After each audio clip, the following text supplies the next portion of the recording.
most contemporary show about what's actually happening. Marketing is going through one of its biggest transformations ever, where this thing controls the game. And there's so many things we pay attention to, but we get to talk to the brightest and best minds in marketing on marketing. Hi, Gary. Hey, Avery, how are you? I'm doing great. How about you? I am salty this Monday morning after the devastating loss, but I'm going to be. Hopefully this is going to get you in a better mood. Gary, is it fair to say Halloween is one of your favorite holidays? Yes, I'm a fan. I feel like you're a big fan. You're known for your iconic Happy Halloween texts, inside joke for all those at Vayner.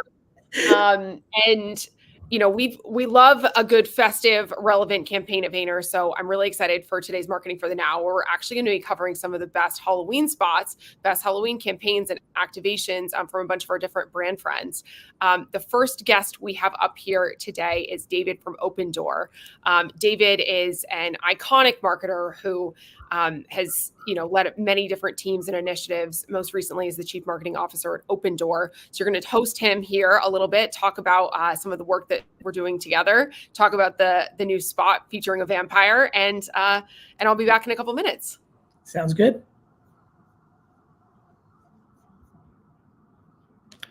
Let's get him up here. My man. Hey, Gary, how you doing? Thanks for having me. I'm well. Before we get going, let me just thank some of the people that are in the chat. Dante, good to see you. Heath, good to see you. Jackie, good to see you. Jackie Blaze, your partner in crime. David, for the few that are watching right now across YouTube and the other channels, why don't you give a little 1-minute background on you and Opendoor, and then we'll get into it. Yeah, absolutely. Well, let me start with Opendoor. Opendoor is a simple, certain, and fast way to sell your home. So essentially, used to take months of hassle, stress, and staging to sell a home. And with us, you essentially put your address into our site and you get an offer in minutes, and you can sell in a matter of days. It's as simple as that. As far as me, I have a background at creative agencies and moved to Opendoor about 3 years ago to take on the CMO role. So having a lot of fun over here and bringing a lot of the agency skill set and way of working into the marketing role. So get to work with a lot of great friends and a lot of great skills from the prior life. So yeah, it's a lot of fun. Very cool. What do you think has been the biggest surprise for customers who've used Opendoor?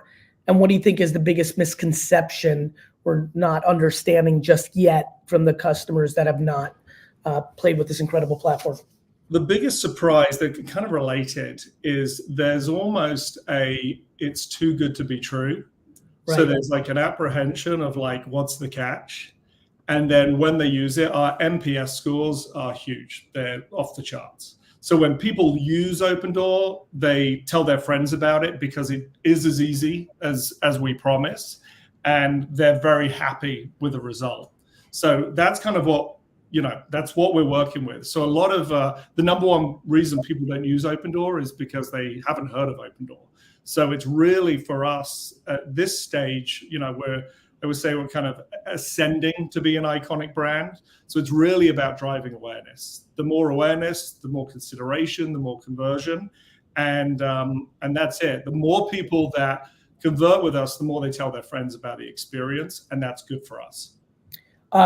Everybody who's watching on YouTube and LinkedIn, we see you. Rebecca Stewart, we see you. Helmut Franco, we see you. Please leave your comments and questions and add your 2 cents so we can get the vibes going. David, talk to me about the vampire campaign. I know there's been a lot of buzz. I literally had 3 or 4 people in the office, like when I'm going to a meeting or a laboratory, they're like, hey, did you see the Opendoor vampire thing? So like clearly a lot going on.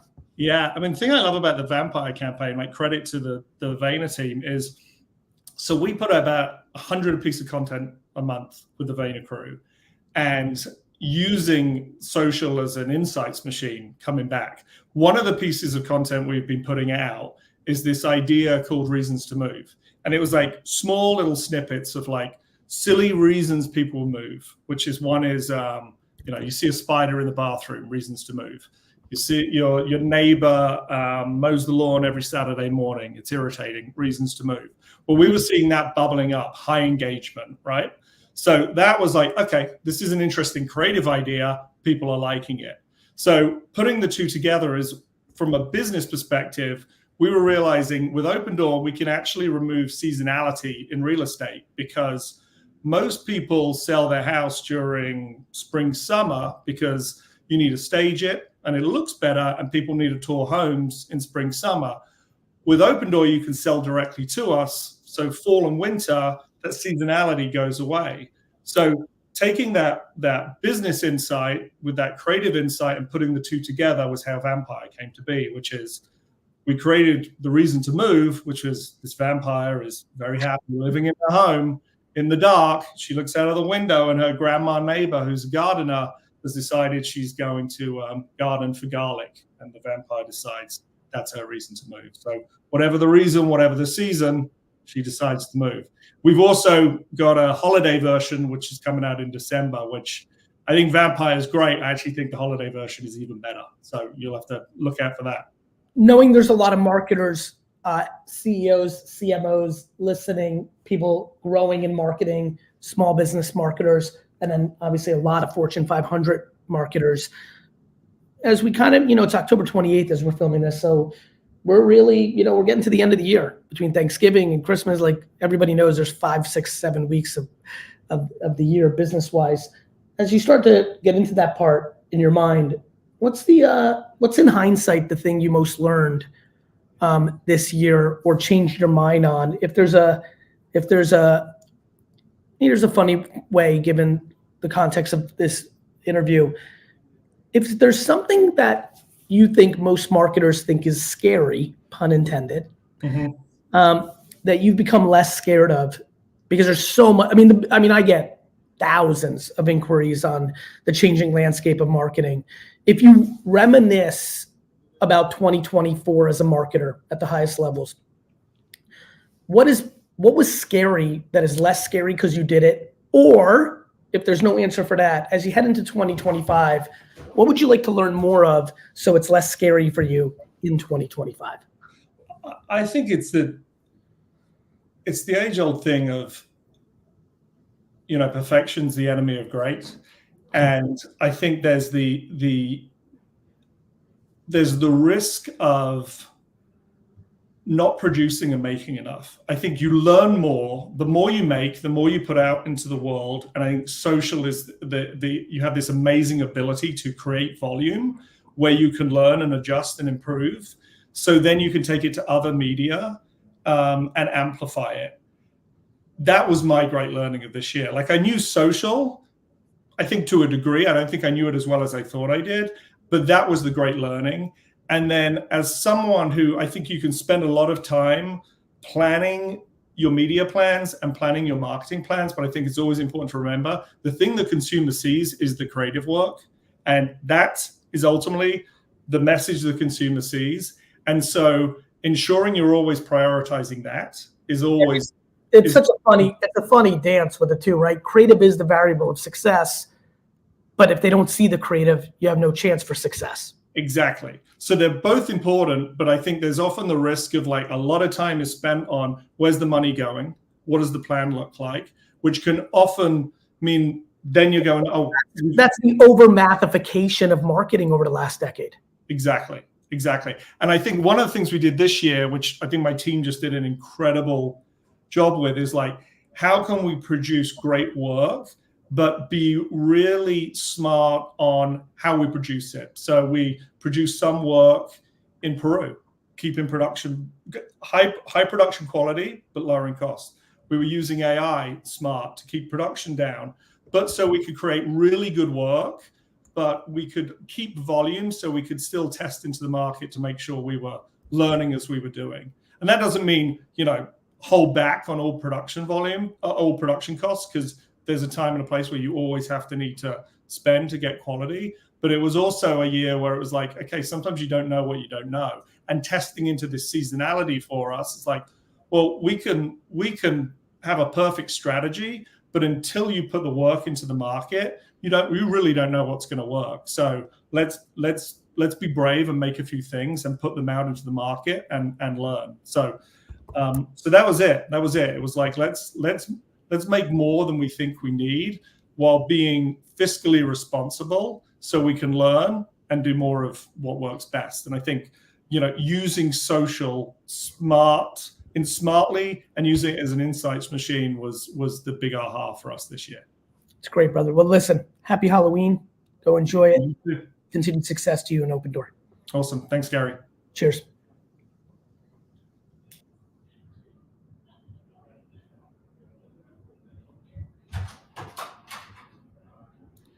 Hi. You have a surprise? Oh my goodness, this is ridiculous. Look what's going on here. Jolly Jacko from VFriends. Jolly Jacko, great to see you, my friend. Happy Halloween. Thank you for the surprise appearance. I was like, what's going on? I was like, is the tech broken? Nope, the tech is fine. Jolly Jacko in the building. Thank you for the surprise, Jolly Jacko. Happy Halloween. That was funny. All right, Julie, how'd you like that? That was a little fun. That was great. That was very fun. Julie, why don't you say hello to everybody and give everybody a little sense of your world? Well, first of all, hi, Gary. Good to see you again. Thank you for having me. As you can see here, I did not bring a live jack-o'-lantern, but we have something maybe even better. Season from Bailey's. So I'm the SVP of marketing of vodka, rum, gin, and liqueurs at Diageo. And what a treat to be able to celebrate spooky season with you and with a little bit of Bailey's to hopefully add a little even more to the treating experience. For all the business nerds here, is Halloween a real play for Bailey's, or are you trying to enter that? Obviously, I'm not sure we even talked about this. I think once I mentioned to you, but it was quick. I mean, Bailey's in holiday tin in the 80s and 90s. Like when I was a kid working for my dad's liquor store, it is scary how much Bailey's was sold, in the Christmas season.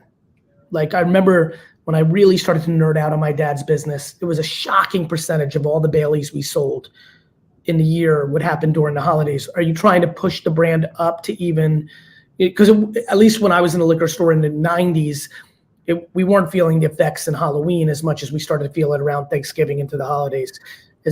Obviously I think Bailey's has grown a lot since, over these last 30 years since then, but is Halloween become a bigger pillar for the brand, or do you think Halloween has become a bigger holiday overall and an opportunity for all brands?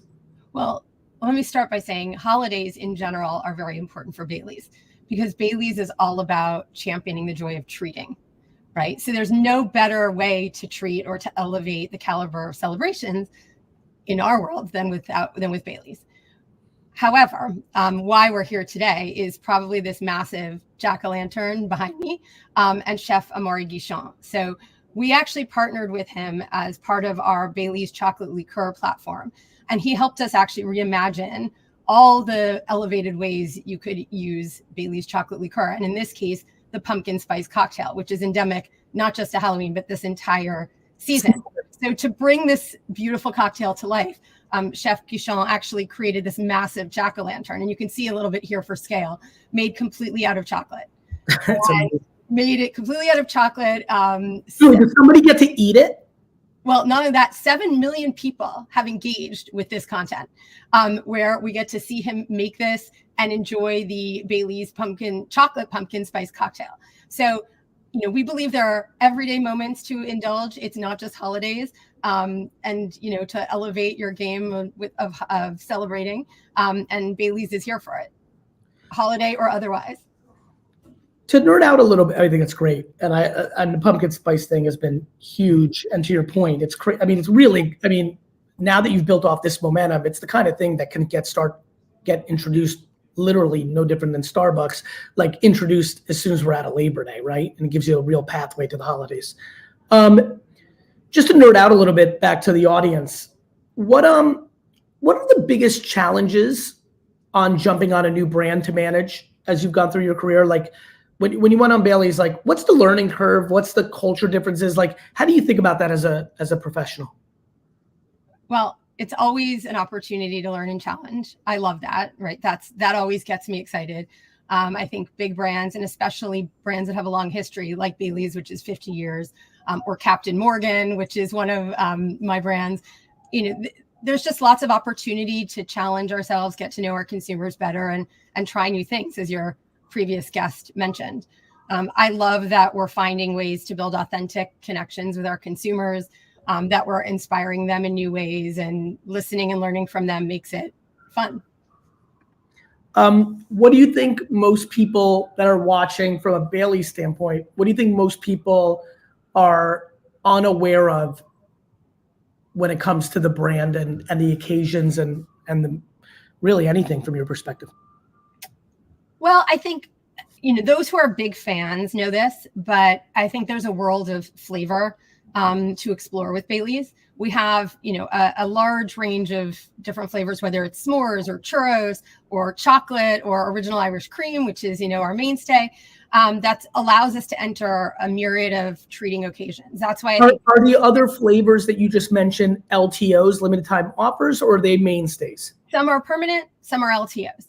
And we're constantly reinventing. And I think that's what makes it exciting, right? It allows us to help celebrate every day with consumers as part of their lives. It helps us to elevate, an everyday cocktail to something that's a little bit more of a treat.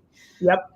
And that's why we're very happy about the holiday season, but also happy to find these moments for adults to enjoy, like Halloween. I love that. And what about, obviously your SVP marketing of vodka, rum, gin, liqueur, like you've got a broad scope. Just again, for the business and marketing nerds, what's your take on the state of the union of the overall spirits market, trends, challenges, things that are exciting, things to watch out for as we go into 2025, things to take advantage of? I think it's a really exciting time. I think brands are very, very smart. I think if you are in the spirits category, there's a lot of innovation happening, but more importantly, traditional stalwart brands, like some of the ones I work on, are finding new and more exciting ways to connect with consumers. So for example, take, Captain Morgan. Captain Morgan has been having an exciting year. We are entering my favorite time of the year after Halloween, which is the Friendsgiving season. It's the time when you can rally your crew together, have some adventures, have some fun. And we are there for it with Captain Morgan, with some exciting, in culture partnerships and collaborations that we know are going to be really valued by our consumers. More importantly, we're about to get into the heart and the meat of NFL season. And as a sponsor, which I am on multiple brands, but I am with Captain Morgan, we're bringing back our epic scavenger hunt, Follow the Captain, for its second year, where fans all over the country get the chance to follow the captain for experiences and prizes, and even a to be announced collab with a certain streetwear brand that I know you have an affection for, which kicked off just yesterday. And the only way for folks to participate in this is by following the captain as part of this whole campaign. So it's really exciting. You'll see us Super Bowl weekend in New Orleans, where we'll be, surprising and delighting on the ground in New Orleans and all season long. Julie, as a Jets fan, can we please not talk about football today? Back to Halloween. Thank you so much, darling. Last point, social media. Obviously we get to work together on some of the stuff on a couple of the brands.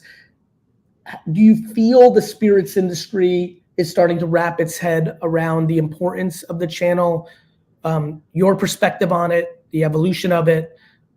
Obviously alcohol, like toys and other financial services, they're always going to have a little bit of a different restriction, things of that nature. Anything that stands out between spirits and social these days? Yeah, I think social is incredibly important because it's important to be where your consumer is. So of course there are certain places we cannot be, but we would not be where we cannot legally be, because that would be irresponsible. Of course. So I think it's an incredibly important way to continue to engage. We provide a lot of value to folks when it comes to recipes, creative inspiration with some of our brands in social. That is key.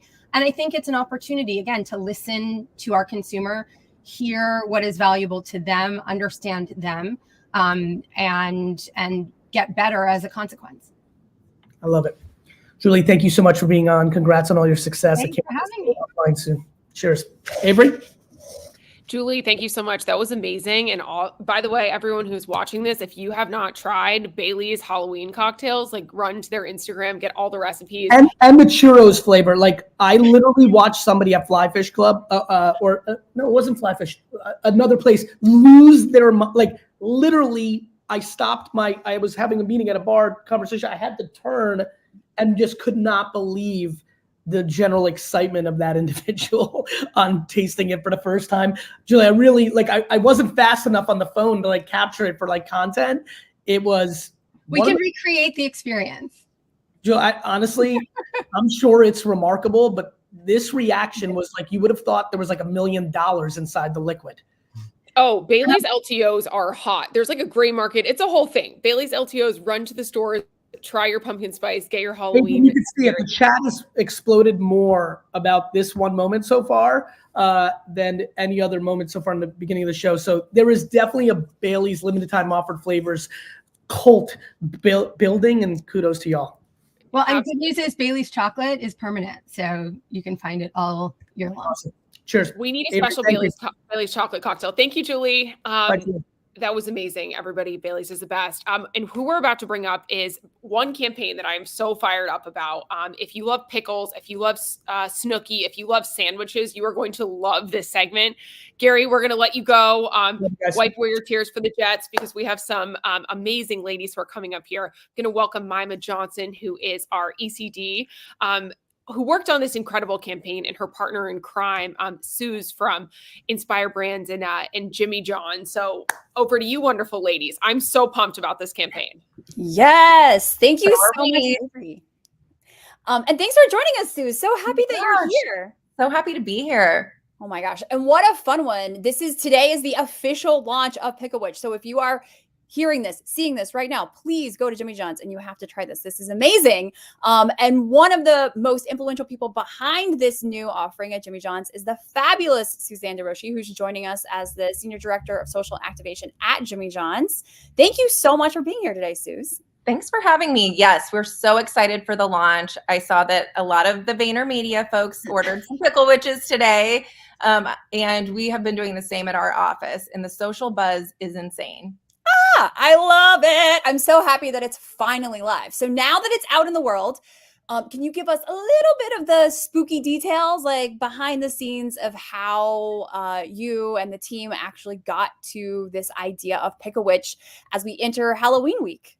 Absolutely. So the Pickle Witch is something that I've been dreaming about for a few years now. I mean, as you can imagine, Jimmy John's sandwiches, Jimmy John's pickles, like to bring the two together is a dream come true. But we had to really figure out the right moment in time. And I thought spooky season was the perfect time, because we teamed up with you guys at Vayner, and we were able to work with iconic Snooki, who's obsessed with pickles, to be our Pickle Witch. And it couldn't have been more perfect. It lended itself perfectly to a Halloween content series that I don't think we knew that we needed. We definitely needed it, Suze. For sure, for sure. I love that you talked about the role of Snooki in this, because there's actually two components. So there is this new sandwich. It is truly a sandwich, guys. It is a sandwich, even if it's not on bread. It's a sandwich, I promise. The internet's debating. It's a new sandwich, and also there is this new series, like Suze said, surrounding it, starring the one and only Snooki. So obviously, you and I are Snooki fans. We've been Jersey Shore fans for a while, but do you mind sharing with our marketing crew at home how and why we picked Snooki to be the face and ultimately our Pickle Witch? Right. So, even if you're not a Jersey Shore fan, I think everyone is familiar with who Snooki is. But in her past Jersey Shore days, she was historically known for drinking pickle juice straight out of the jar when she was hungover, eating pickles whole, like no shame. And so really she was the first one that popped into our minds as being the lead for this role.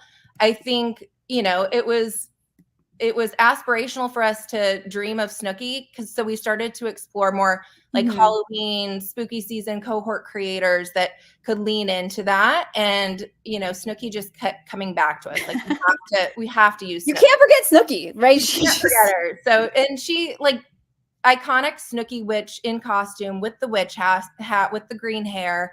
And she loves pickles more importantly. So I think Snooki was a must-have for this series. Oh, yeah.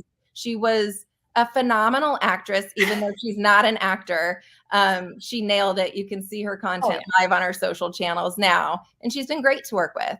Oh my God, she was incredible. To that point, just as like a little fun behind the scenes marketing thing, when we cast her, we were like, hey, we're going to shoot this, you're the Pickle Witch. And she was so into it.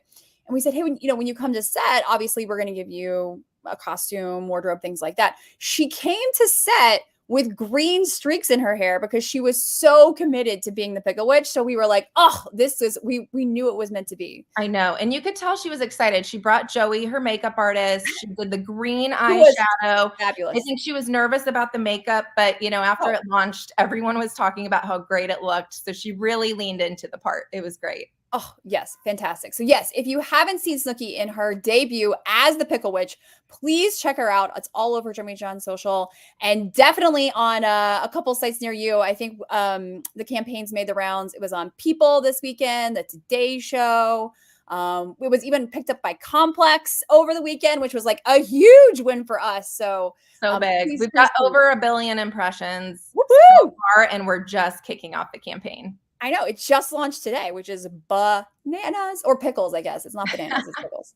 Okay, so some fun rapid fire here at the end.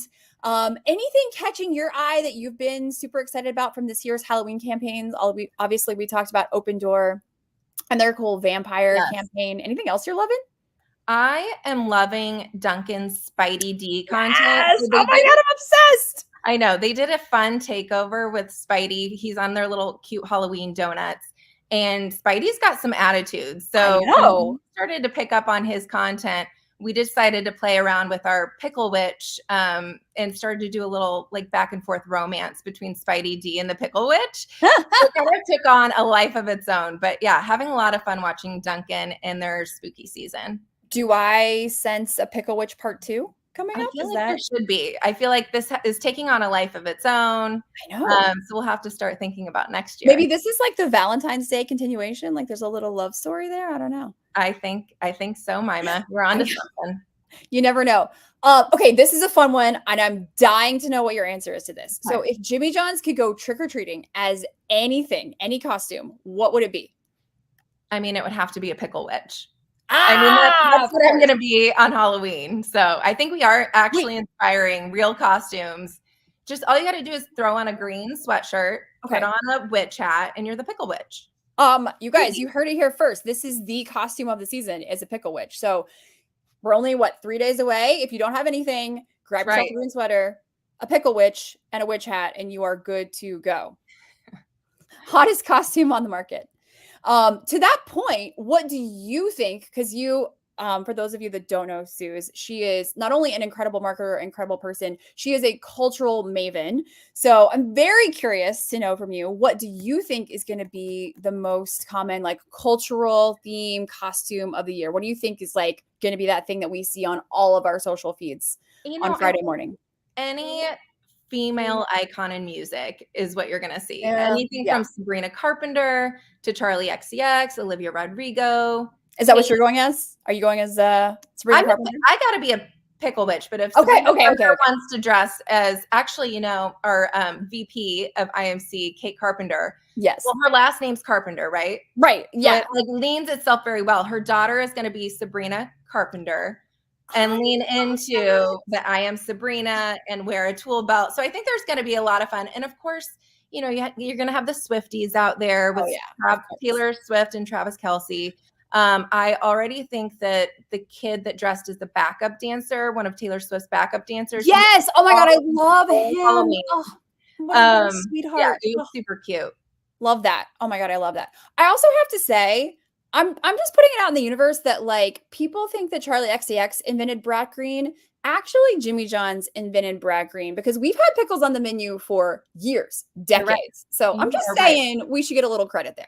Okay, and Mima, on that note, I want to deep dive and dissect what is a Pickle Witch. We know there's Snooki, we know there's the campaign. I feel like we also need to share where this insight came from and exactly what a Pickle Witch is. Of course, yes. Okay, so we should actually start with the fact that Jimmy John's pickles are elite. This came from a lot of the signals we were seeing in the social content that we were doing, where people are like, look, lots of restaurants have pickles, but Jimmy John's pickles are elite. Like that word exactly is what we saw people saying. We were like, okay, so how can we turn this into a much bigger thing? Yeah, you can go to Jimmy John's to get a pickle on the side, but what if you could make it your entire sandwich? So now, starting today, you can go to Jimmy John's and instead of bread, like who needs carbs? Like we're all keto now anyway, right? It's 2024. You're going to take that giant juicy Jimmy John's pickle, cut that puppy in half, and you get all your meat, your cheese, your veggies on the inside, in between two delicious, crunchy, briny slices of pickle. So that is the Jimmy John's Pickle Witch. Anything you want to add to that, Suze? You nailed it. We've got 2 builds, a Vito and a turkey. So the Vito is one of our most popular sandwiches. And so we turn that into a pickle witch. And the funny thing is, Mima, when we launched the Snooki video, we got so many comments of like, is this real? You know, we had the lore of the pickle I saw witch that. is real, right? So people were questioning, they were thinking it was like an early April Fool's Day. Is this real? And then when we launched a carousel, the next thing we launched was a carousel of the types of pickle witches. It received 2.4 million views, organic views, following that Snooki video, because it validated the fact that this is a real thing and that people can get it in store. Let's go. Yes. Right. That's what we like to see. People want the Pickle Witch. Like you're just giving the people what they want. They want Pickle Witch. You all tied it together in a super relevant way, and amazing to see all the press and pickup and social amplification. So Mime and Suze, thank you so much for joining us on Marketing for the Now. Thank you. Thanks for having us. Okay, next up, we do not have a pickle witch, but we have a dear friend of Vayner's, Keith Grossman, who's going to be joining us. Keith is currently the president of enterprise at Moonpay. But Keith, you've done a lot of things. You've seen a lot of Halloween campaigns. Tell us a little bit about yourself. I don't even know how to start following the pickle witch conversation. I got to tell you, the only thing I would say is, first, it's half my Instagram feed. I said that to you. Like, it is everywhere. And it was awesome just to hear them talk a second ago between me and Suze about like all that has gone into it. Like, I feel like I fully understand my Instagram feed right now for the first time. Second, the idea of V-Day pickle witches is terrible. V-Day pickle breath would just quail. Like, I couldn't please stay away from V-Day pickle breath. Yes. Okay? Yeah, like what can I answer, Avery? Like that was a fascinating conversation. Keith, you're always up to fascinating things too. Before this role, you're the president of Time. You've done a bunch of things sort of iconic and in culture. And what I wanted to ask you a little bit about is, one, what you're up to these days, and two, some very big announcements that you all have had that is, I would say, more on the treat than on the trick side in your current role at Moonpay. Yeah, look, I've been at Moonpay now for almost 2 years. And it's wild, right? One thing, and if I can, Avery, when I was at Time, and I don't know if you even know this story, and I launched Time into Web3, do you know the history of what Gary did for me? Did I ever tell you this? I don't know. Maybe. I feel like this is a great place to tell this story publicly. So Gary launched VFriends, as everyone knows, and it was incredibly successful. And when he did it, I was so fascinated by what he did. And you know me, because we've known each other for a very long time. For people who don't know me, I need to like understand how things work. So I start to dissect them. And so I took VFriends and I actually dissected it all the way down to a spreadsheet. And it was the inspiration for timepieces, right, that we were taking out. And about a month before we launched timepieces, I had my VFriends spreadsheet on my screen, and I sent Gary a text and I said, I want you to know something. I dissected VFriends and I see exactly what you did. And in a month's time, I'm going to launch something at Time. And I promise I will always give you credit for it. And do you know what Gary's response was to my text? He said, what did you learn? Right? Like, I thought it was like the greatest thing. And so I walked him through like what I learned, but throughout all of it, he was always so wonderful to me. So that's why I always, whatever you guys will ever need, I will always do anything for the Vayner family. Well, thank you for saying that, Keith. But yeah, tell us what you're up to now. You guys had some huge announcements last week. Tell us about that. Sure. So, in the past few months, we started to work closer and closer with PayPal, right? Mhm. And about 2.5 months ago, we launched PayPal into Moonpay and Moonpay for PayPal customers, right? Giving access to all of the great sort of venues that PayPal gives, access into. Last week, we launched Venmo into the crypto ecosystem, and that was unbelievable, right? Because PayPal is one demographic, Venmo is another demographic, and what you see, is all of these communities all of a sudden getting access into ecosystems that they just never had access to, but being able to bridge the current way in which they have a relationship with money with sort of these new asset classes. And I personally like Venmo because I use Venmo and it's so personal to me. Was just such an exciting one. And to give you an idea, I just saw some numbers. We're not even fully rolled out to 100% of users yet on Venmo. Mhm. And in the first week of Venmo being live to a small subset, it has done more volume than PayPal did in the first month Wow. of being live. And this is just, I think, a great testament to sort of the excitement that people have to being able to access these ecosystems. And can you talk about the timing of this launch? Like you said, you've been there for 2 years. This must have been something you're working on for a very long time. I know your mission is to bring, make crypto accessible to, is it 1 billion users? I think that's your target, right? Well, if there's 7 billion people on the planet, it'll be 7 billion users. Like Okay, 7 billion users. Got it. Well, yeah, I mean, plenty of those people, as you know, don't even have access to clean water, let alone internet, let alone crypto. But hey, that one step at a time, right? Yeah, I mean, here's a really funny thing that you bring up is like they don't have access to clean water running, like electricity, and whatnot. A lot of people don't understand crypto, right? In countries that are very stable, right? Countries like America, regardless of like what you want to say is going on, is very stable at the end of the day. European countries, very stable. A few months ago, we saw in Kenya when there was a little bit of instability. Phantom, one of the wallets out there, was on the ground actually showing people how they could purchase Solana to sort of pull out of the sort of local currency and into a decentralized currency. And when I asked our team to look at what are the volume flows into Solana at Moonpay, which is by far the largest on-ramp in the world, month over month, in that month, we saw those numbers increase 447%, right? And so if you look at places like Venezuela, where you're seeing incredible sort of fluctuations, I think it was 6% of their GDP was remittances. And like the number one area that's going to solve, that crypto will solve, will be these stable coins and providing access to capital, which will ultimately provide access in unstable countries to running water. By the way, not as fascinating as pickle witches, but integral to society. They're both integral to society. So Keith, it's so interesting to hear sort of what you're up to. This is a big mission and you're really chipping away at it. For those of you guys who are watching and are interested in this kind of thing, be following along what Keith and his team are doing at Moonpay. It's really, do not underestimate Keith, is one thing I've learned over my career. He's always working on something big, and this linkage with PayPal and Venmo is just an example of that I'm sure took a lot of blood, sweat, and tears in Keith Grossman negotiation.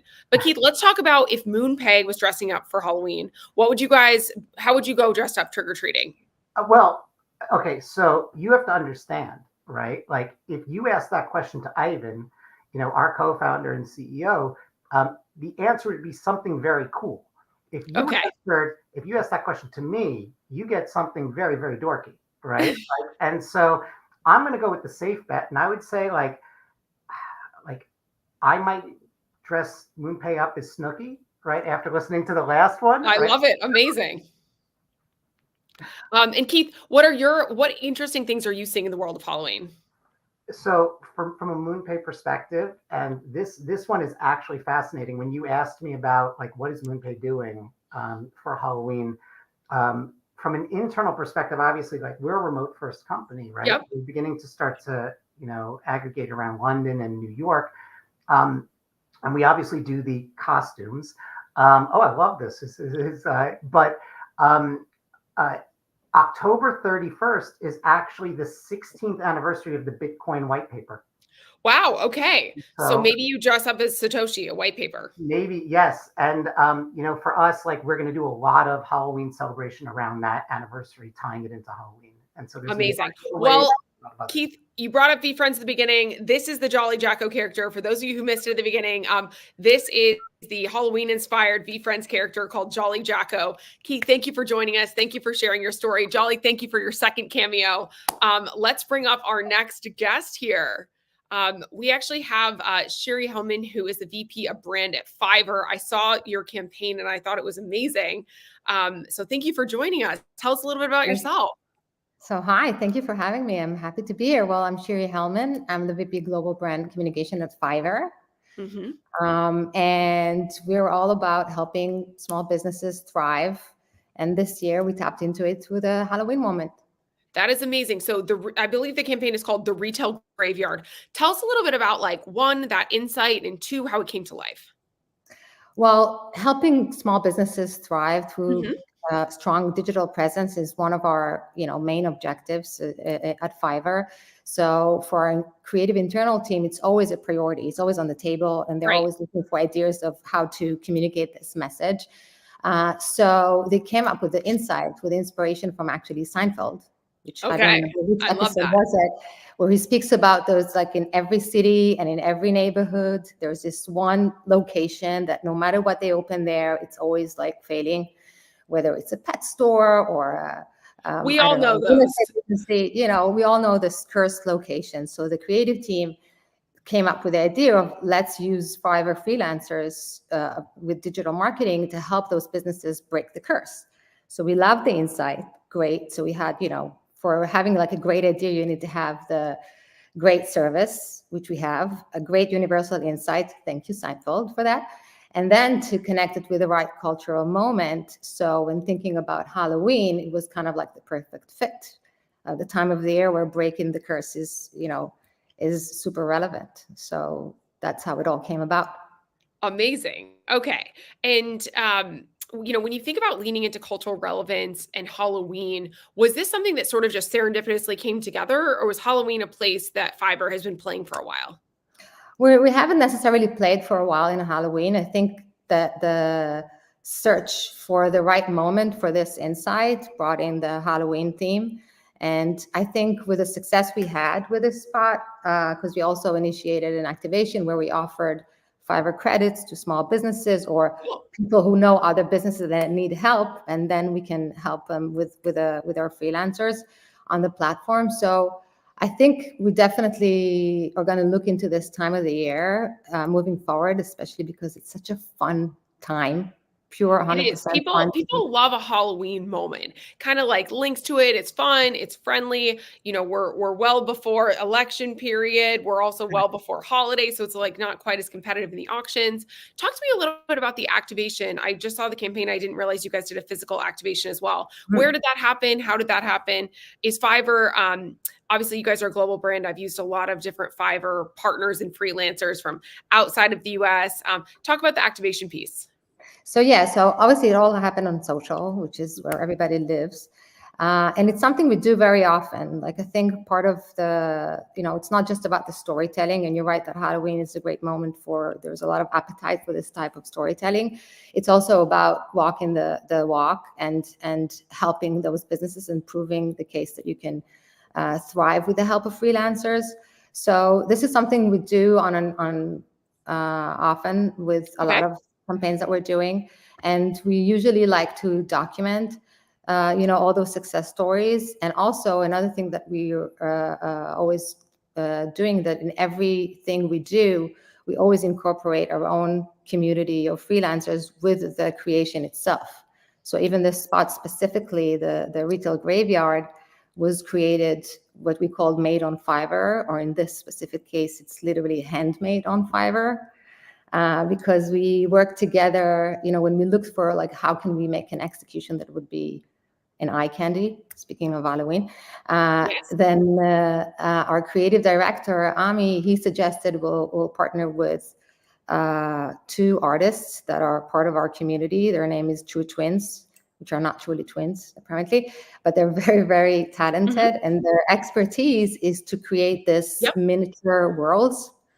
So with their help, I think they worked with for about a week with a team of 8 different artists after designing the whole city, like a miniature city, with an architect. I think the size of the city was about like 6 by 6 foot, to give this, feeling of, I would say, inspired by a Tim Burton The Nightmare Before Christmas type of vibe, or Gotham City, or Beetlejuice, and to create something that would stand out and look differently, and would also be something we can be proud on something that was made on Fiverr. Something sufficiently spooky made on Fiverr. So I think that's really cool. And a lot of people who listen to this show, they're marketers themselves, often working with different agency partners, very often working with Vayner, but sometimes not. Talk about that process of briefing in different Fiverr creators and artists. I think that's such a unique thing that I see a lot of small businesses do. They, use Fiverr for helping with everything from ad copy to concepting to design and production. But for a big brand, you really like eating your own dog food when it comes to using your product itself. How do you go about identifying those Fiverr freelancers? And, what was that process like for your team? Yeah, it's not just internally. I think we're not alone. I think we're seeing a big trend of increase of, the workforce of moving towards freelancing. And also on the Fiverr platform, we have a lot of customers which are large organizations. And I think we're going to see more and more of this, the same as we have today, this hybrid way of working, of remote versus in office. We're going to see more and more hybrid workforces. And we see it today of, company has their own internal team, and every time you need either to expand your team, or you're looking for a specific miniature world built, something niche. I can give you another example. We just recently launched a new campaign called Nobody Cares You Use AI. And which AI is, it's like the big 2 letters that everybody discuss. And the campaign was created both with live action and AI creation that was generated by we found the gifted AR artists that can do the work for us. And so I think, because for us, it's almost like an ongoing thing. We're so used to working with our own platform and with our own community. So every time, based on the work and based on the need, we tap into different capabilities and talents. Amazing. So, Shiri, give us a little peek into like where Fiverr is heading next from a brand standpoint. You mentioned another campaign that you guys have live. Are you doing something big for holiday? What's the sort of strategy going into the back part of the year? Yeah. So now we're in the hype of the latest campaign of Nobody Cares If You Use AI. Yes, because I think, speaking of cultural moments like Halloween and cultural conversation, obviously with AI, everybody's on one hand anxious and have this FOMO of what's going on, how is it going to affect me, what's the new tools. On the other hand, there is a certain level of fatigue from that conversation, right, of hearing about it. And I think after seeing some of the behavior on our own platform, we had the insight that at the end of the day, results matter. And if you want to really to have great creation, you need the human talent to leverage the technology versus looking at the technology as a replacement. So this was the idea that came. So this is where we are right now in terms of the current campaign. And looking forward, shopping season for Fiverr is already started, because we're into helping small businesses. Yep. Our job is to help them prepare for the shopping season. So we launched already a new campaign that helps, take some of the data that we got from a recent shopping research that we do every year. And we just took those data points and turned them into Christmas carols.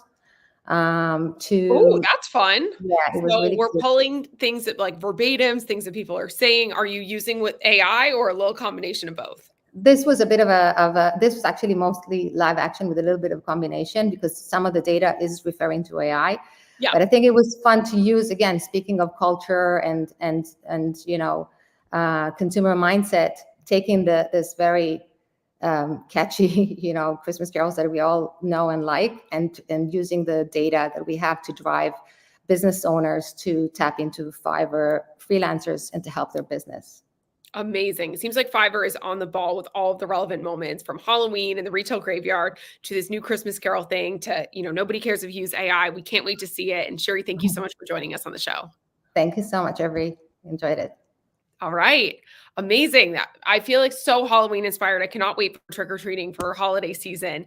And I wanted to do something a little bit different where we actually do a deep dive into one of our own properties. Vaynerx, part of our family is Gallery Media Group, and they have one handle that is very viral when it comes to Halloween. And that handle is @cocktails. So I wanted to do a little case study where we bring on two of the leads who are sort of creatively and production-wise making all of this magic happen. So with that, we've got our wonderful friends from Gallery Media Group, Justin and Ali. Can y'all introduce yourselves and say what you do at GMG? For sure. Justin, you want to go first? Sure. I'm Justin Goldberg. I head our social video team at GMG.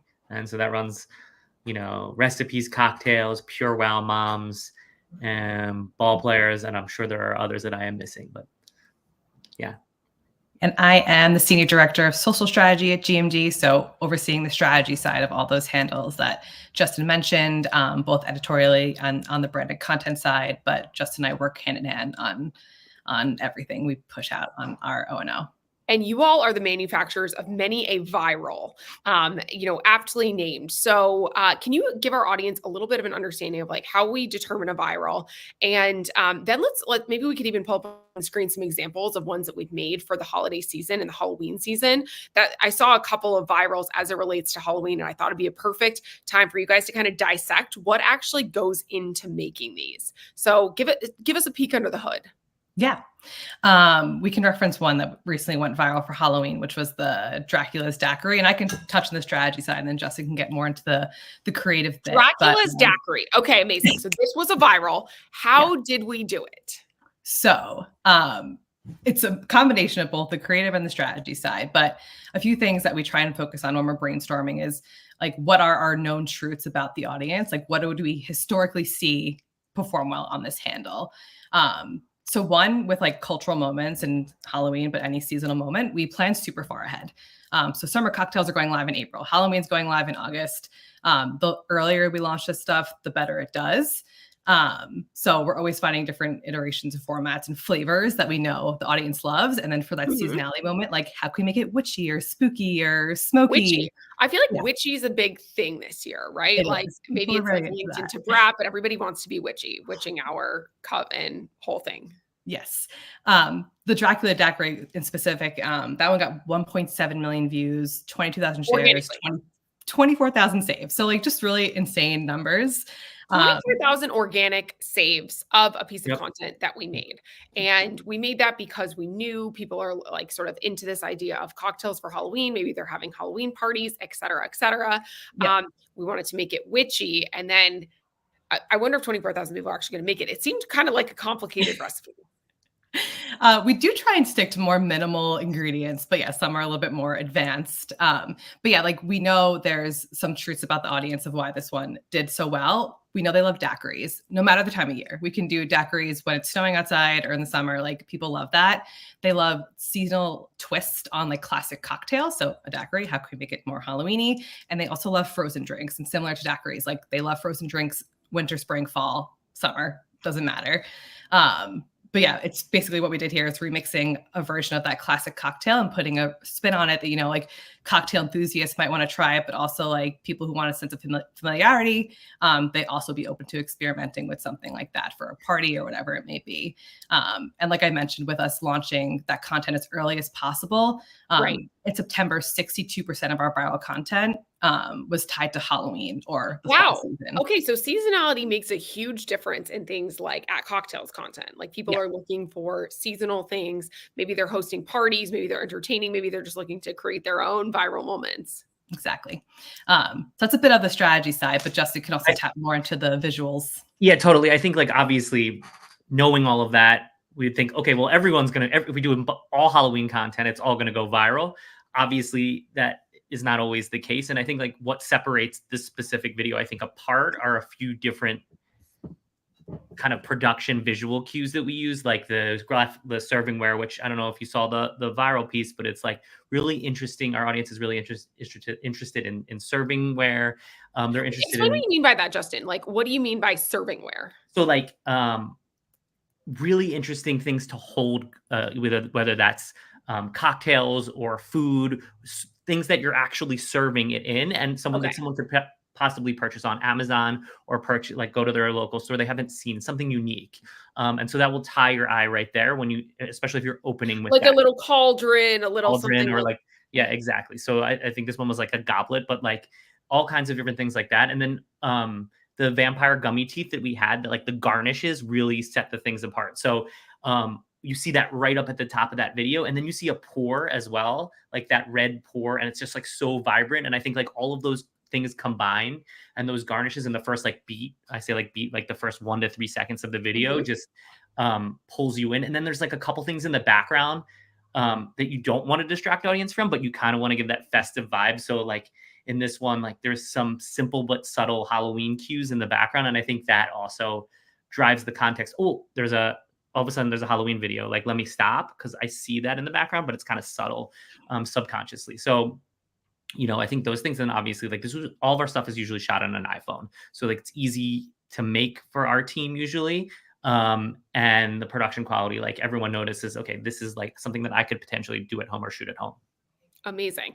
I mean, there's a lot of strategy and there's a lot of creative direction, a lot of experience that goes into creating a viral that has 24,000 organic saves. So I don't want to underestimate that, but I do want to sort of ask you all, if for a lot of our brand marketers who are watching this, who are looking and listening and learning, what are your tips for sort of creating those viral moments themselves? Justin, you just mentioned that you're shooting this on an iPhone. So equipment is not going to be an excuse, but what are like maybe 3 tips of how to actually go viral, for our brand friends who are listening to this? Again, we can like kind of touch on the strategy and the creative side, but something that we've been, put into our brains forever at Vayner and at GMG is obviously volume. That gives you more at bats, 1 for virality and 2 for insights and learnings, which is like the more important part in my opinion. We're constantly sharing these insights and learnings with our strategy team, the creative team, and across everyone, so everyone knows what they can implement going forward. But yeah, we're just constantly learning and testing new flavors, new formats, and finding really what our audience leans into. For example, like we know our audience loves Aperol spritzes. They love ice cube, like different ice cubes shapes. They love ice cubes. Pickles. So we make every iteration possible of that drink or that flavor or that ice cube or that Jell-O shot. And we just keep doing, testing. And we see so many viral wins because of that. And just constantly leaning to those things that are working. We're also constantly A/B testing. So identifying a theory or hypothesis and executing a test and sharing that learning across both teams. We've taken things that have underperformed and we're like, okay, let's change this text overlay to the one that always goes viral, which is like, send this to the person who X or the person who sent you X. And we put that text overlay in there. Hooks. Yeah, different hooks, different visual opening hooks, but really leading to those things that work and kind of beating them till they're dead. And then also we try to make the pieces of viral content that really take off. We try to give them a longer life. So how can we take that piece of viral content and turn it into another piece of viral content? One thing we've been doing a lot on Pure Wow and cocktails, because Pure Wow audience really also loves alcohol, is doing collab post. And we take like 3 viral cocktails that had a similar theme. So like say they're Halloween cocktails or Aperol cocktails. We make a cover slide that has an illustration of those 3 cocktails. And we put like a little headline on it. And then the next 3 slides in the carousel are those viral videos. And those carousels are consistently going viral. So just giving it more life and just kind of recreating those wins. In some ways we've seen some. I love it. Really like stretching and maximizing it into different formats. What starts as a video can turn into a carousel, can turn into a piece of digital, content on purewow.com. Justin, what are some of your tips? I was going to say, Ali always has hammered this in my head. And I think this is so true, which is you're serving your audience the same thing that they love again and again and again until they get sick of it. I know that sounds like it's not rocket science, but it is so important. I think for us, filming with like those visuals, those first few visuals in mind is always top of mind. And like, you hear my team like in the back of their head, like, is it enough to capture my attention in that scroll, right? And it is actually true, especially when you're dealing with food, or you're dealing with drinks. Like those things are going to be crucial, but also like you want to make sure that it doesn't look over the top cheesy too, where you're at the very end like, oh, what is that? And then you're like, I don't even want to engage with that. So I think there's like that really thin line that we like to tread at cocktails, where is it really visually interesting and fun, and can it like hold my attention, but also like, can I still engage with this and think it's classy? So I think those are the things. And then also obviously there's things like lighting, and how are we opening with sound? Are we opening with ASMR type of sound where we hear a really interesting pour smoky or sounds. a smoky? Yeah, exactly. And I think obviously you don't want to overdo that, but I do think that there is some appeal to capturing your audience's attention pretty quickly. I think you all have done that and more. If everybody who's watching Marketing for the Now, go check out at Cocktails and many other handles. Some of this Dracula's daiquiri really caught my attention, and clearly 24,000 people who wanted to save it, millions of views, all organic. This is just a testament to what's possible by really understanding what your audience likes, creating for them. And as you all just said, they like ice cubes, which is a key insight. More on the ice cubes. So Ali and Justin, thank you guys so much for joining us on Marketing for the Now. I think we'll do more of these little like case studies into the how, because I think it's so interesting to get very practical. But we saved one of the best for last. And I'm really excited to be welcoming up Amy Marino, who is the head of brand globally for HubSpot. Hi, Amy. How are you? Hi, Avery. Good to see you. So nice to see you. Amy, you lead the team at HubSpot that's responsible for the sort of relentlessly relevant customer platform for scaling businesses, for helping to simplify marketers' lives. So you're literally the perfect guest to have on Marketing for the Now. Tell us a little bit about you. Yeah, of course. So I've been at HubSpot for about 3 years now. As you mentioned, I'm leading brand marketing and social over there. And that is our goal, just to be relentlessly relevant to this audience of what we call our upmarket decision makers. So these are business decision makers at companies about 200 to 2,000 in size, and really speaking to them like humans and connecting with them emotionally, which, if you can believe it, is pretty unique for our category. So that's what we're here to do all day, every day. And prior to this, I was at American Express for about 10 years, where I was leading various roles over there in global advertising and brand management as well. I mean, you've had an amazing career. I believe you were named one of the most creative people in business by Fast Company or Brand Innovators, 40 under 50. You've won Effies, you've done the whole thing. But we're here to talk about Halloween, and we're here to talk about some of the relentlessly relevant work that your team has done for seasonally. Can you tell us what y'all have been cooking up at HubSpot for this year's Halloween campaign? Yeah, so actually, we just launched a global brand campaign just a couple of weeks ago that is, I don't know that it was necessarily planned this way, but it's actually kind of a play on what marketers say is super scary for them, which is trying to juggle all the things. So if you're a marketer today, you're sort of switching between creating content to managing campaigns to analyzing campaigns. And what we're hearing from a lot of folks in this community is that they're doing all this work, but they're actually coming up short when it comes to impact on the business. So despite marketers being spread so thin, our series of spots and our social content that's out there right now is showing how it's actually never been easier to create content that breaks through and campaigns that drive revenue and have an impact on the bottom line when you're using HubSpot. But since we're here to talk about Halloween, as far as Halloween specifically, our team has some really fun posts planned that we've started pushing out already. And our Halloween content, but really all of our culturally relevant content in general, what we see is that it performs really well because we work to make it highly relatable. And it's really developed to draw an emotional reaction from our audience. And I don't know if your listeners know this, but we actually work with Vayner to do a lot of that work. So kudos to the full team. Yeah, absolutely. Well, we love working with you all. I was just thinking about this post that was on the HubSpot account recently that was talking about like, shrimp posture, which is something that, I mean, I fall directly in your category of who you're trying to target. I know exactly what that is of like, your posture's not all right. Amy, can you tell us a little bit more about the brand campaign for those who have not seen it? I think it's amazing and like super relevant. And it does kind of have this like spooky aura. I don't know if that was strategically timed or just sort of so happened, but I've seen the work. It's amazing. What kind of reaction have you had from your audience upon launching this campaign? Yeah, we've had a really great reaction. I mean, the campaign was really created to draw that juxtaposition between life when you're not using HubSpot and what life feels like when you are using HubSpot. So that notion that, again, marketers are on the hook to do all of these really impossible things and to deliver higher revenue than ever before. They're under a lot of pressure to do that. But HubSpot can really make what feels impossibly easy through our products and services, through our new suite of AI products, which is called Breeze. And we're getting some great reactions from folks in social. We're already seeing some really good breakthrough and brand lift in the channels where we're running. And so, like I said, we just launched this a few weeks ago, but early results look really good, and we've got some great momentum going into Q4. Amazing. I think like the halo of that brand campaign combined with like the relevance of a lot of the content you all are doing on social really is creating that right moment of breakthrough.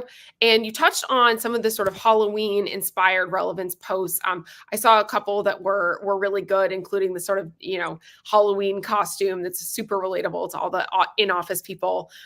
Any insights from you all on how HubSpot's able to effectively lean into cultural relevance to sort of spark a conversation, whether that's happening on platforms like Instagram or platforms like LinkedIn?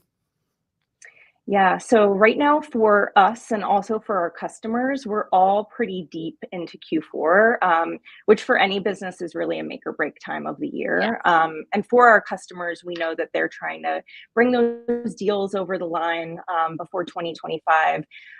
But at a macro level, there's also a ton going on from a cultural perspective. So there's obviously the holidays that we play into, like Halloween and Thanksgiving and Black Friday, but there's also these really fun internety, like cultural moments that our audience looks forward to, where we can play as well. So think things like Spotify Wrapped or getting ready to play into 2025 astrology content, as an example. We really understand our audience of elder millennials and older Gen Zs really well.